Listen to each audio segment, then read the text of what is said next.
My name is Deborah. I'm a wife, a mother, a grandmother. I am a woman of faith. I voted for Ronald Reagan.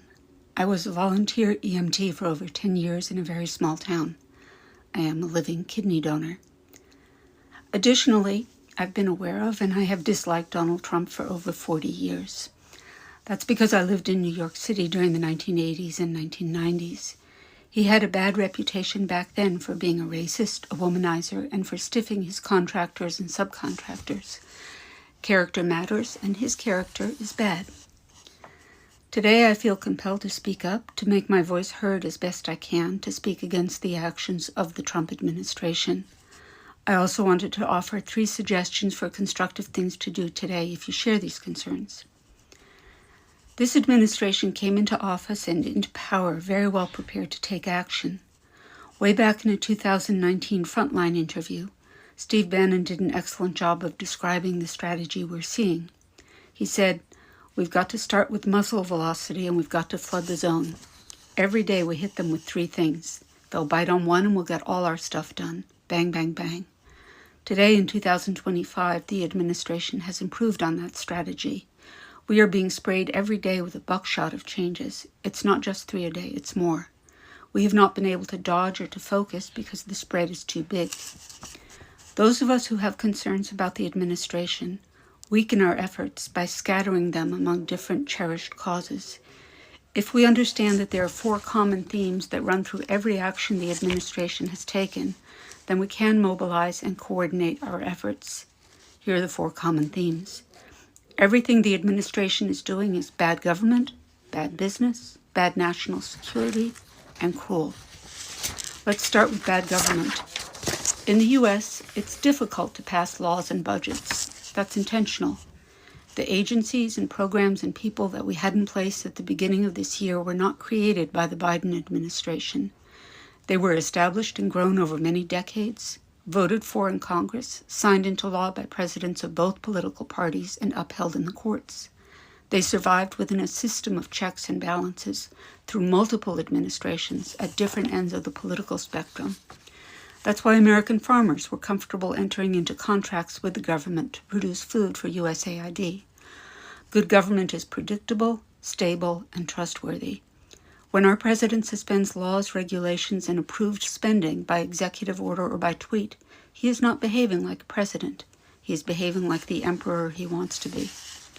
Second, what the administration is doing is bad business. It is always bad business in any business to fire or lay off people in a wholesale way without understanding what it is they do and the implications of losing their skills and labor. The underlying assumption is that the work federal employees do is useless and will not be missed. Bad assumption. Last week, the Trump administration fired a whole lot of people who worked for the National Nuclear Security Administration. This week, when they figured out that those employees are responsible for safeguarding our nuclear warheads, they are scrambling to find and rehire them. It sounds insane. Actually, it is insane, but it is also true. Third, what our government is doing hurts our national security. Our allies around the world have fought and bled with our troops in all of our wars. Firefighters from Canada and Mexico came to help us fight the recent wildfires in California. Our president cozying up to the world's dictators and dissing our democratic allies should be of concern to all of us. Finally, this administration is cruel. All of us should be appalled at President Trump's repeated pattern of scapegoating and petty vindictiveness. The examples are legion. I will mention just 2. First, there is President Trump's behavior toward retired General Mark Milley, who served as chair of the Joint Chiefs of Staff during President Trump's first term. President Trump has initiated an investigation to see whether he can strip General Milley of rank, removing one of his stars in retirement. He has removed his portrait from the Pentagon and taken away his security detail, which was put in place because of threats from Iran. That's just pure petty spite. A second example of the president's cruelty is his giving Elon Musk, the richest man on the planet Earth and someone whom absolutely none of us voted for, the power to fire huge numbers of people without cause, without notice, and without consideration of the harm done to those employees, their families, and the people they serve. So what do I suggest? 3 things. First, we should all broaden our news intake. I don't ordinarily watch Fox News, but I make myself watch it from time to time, just because it hits me over the head that people who get all their news from Fox News are really living in a different universe. If that's you, try listening to National Public Radio's All Things Considered, or reading even one day of the New York Times, or listening to the BBC's Global News podcast.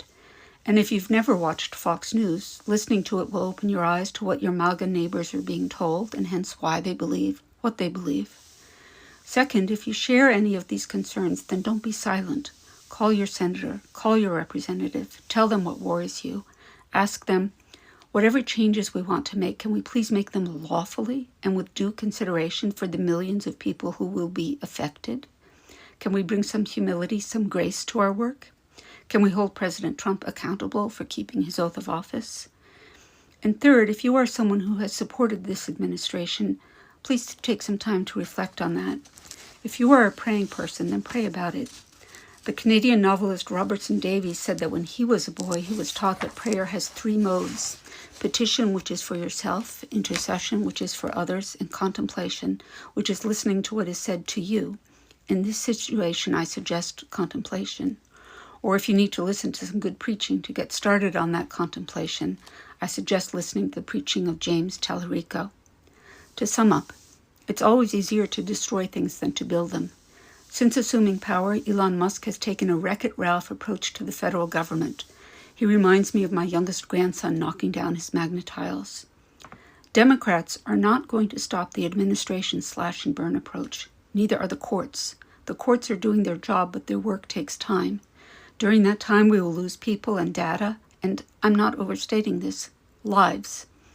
Fundamentally, the only way to slow the momentum of this American great leap forward, this cultural revolution, is for a very broad group of Americans, and especially Republicans, to speak up for values that I hope and believe that we share: a commitment to the Constitution and a respect for the common man, woman, and child. There is only one group of people who have the power to quickly change our current trajectory. That group is Congress. And there's only one group of people that can change Congress's current practice of rolling over and playing dead. That group is Republicans, old school Republicans, as well as MAGA folks who are having second thoughts. If that group lifts their voice in large numbers, Congress will listen. And Congress does have power, if it chooses to use it, to change the trajectory that we're on.